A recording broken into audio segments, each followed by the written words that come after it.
In an ideal world, people would be satisfied with their station in life, no matter who what or where they are in life. But that is not the case. People have ambition. People desire to move up in the world and have a better life for themselves and their children. And this causes a lot of social conflict and issues on both the personal level and on the broader social level.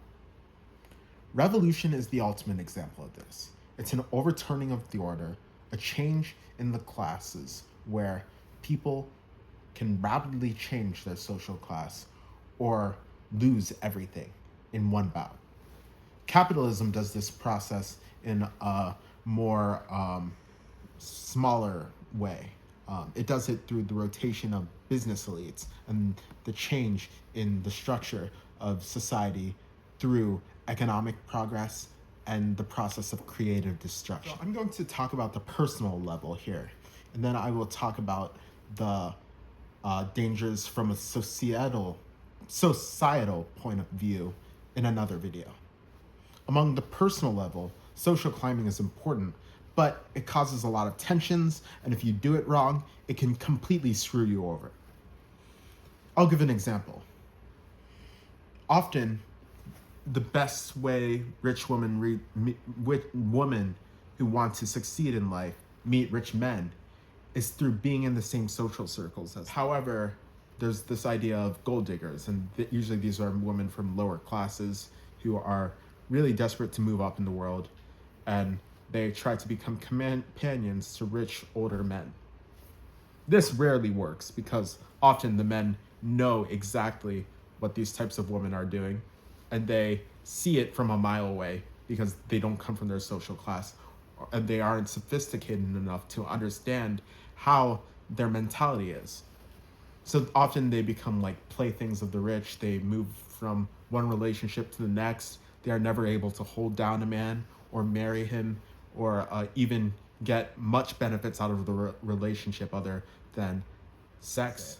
And then an aspect of like just enjoying trips to Dubai or trips to other places. It's a very temporary thing, but they have no long-term prospects.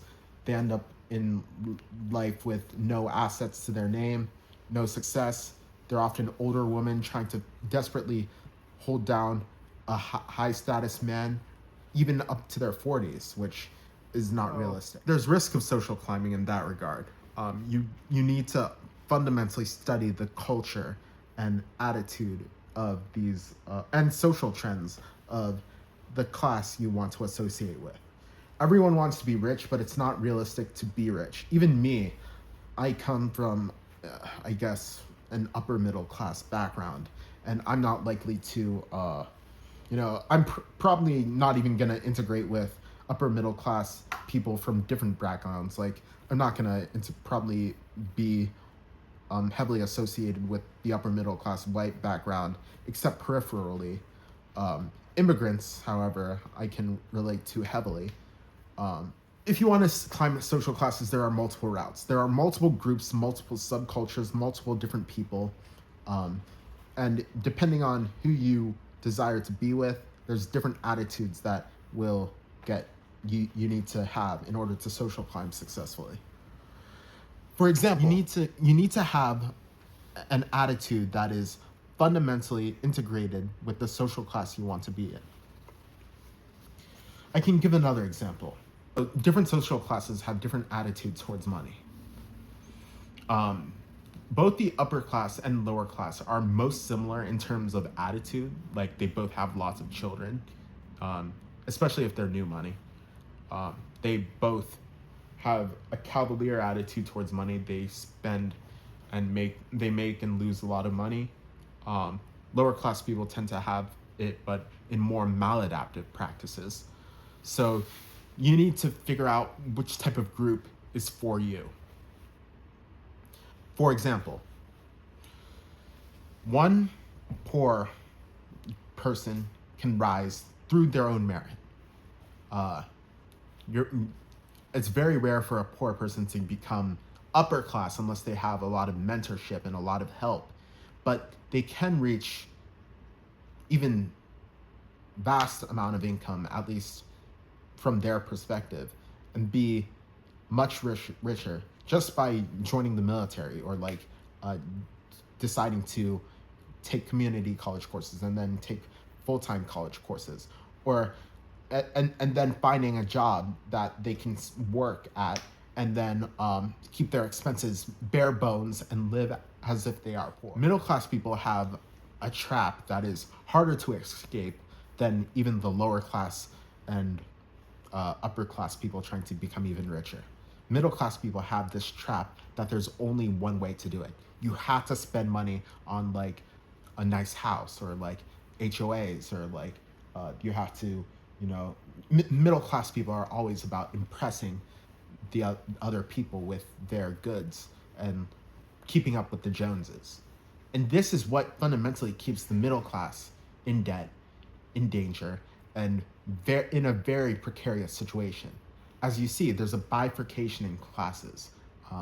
You've heard of the K-shaped economy. That's the idea of, after recessions and after changing times, and due to the changes undergoing in society, the middle class is gradually being split into two distinct groups: mass affluent and the lower middle class, which is slowly becoming more precarious and poor. All these things are important, but there's multiple routes to success.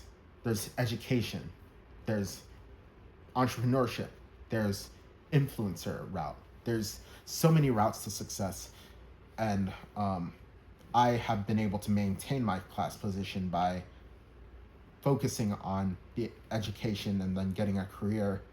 And then there's multiple other routes that I have potentials for that I can explore at any time. But this isn't for me, this is for you. What are your strengths? What are your weaknesses? What are your opportunities? And what are things that can blow it all up? You need to think in terms of that if you want to move classes. Thank you.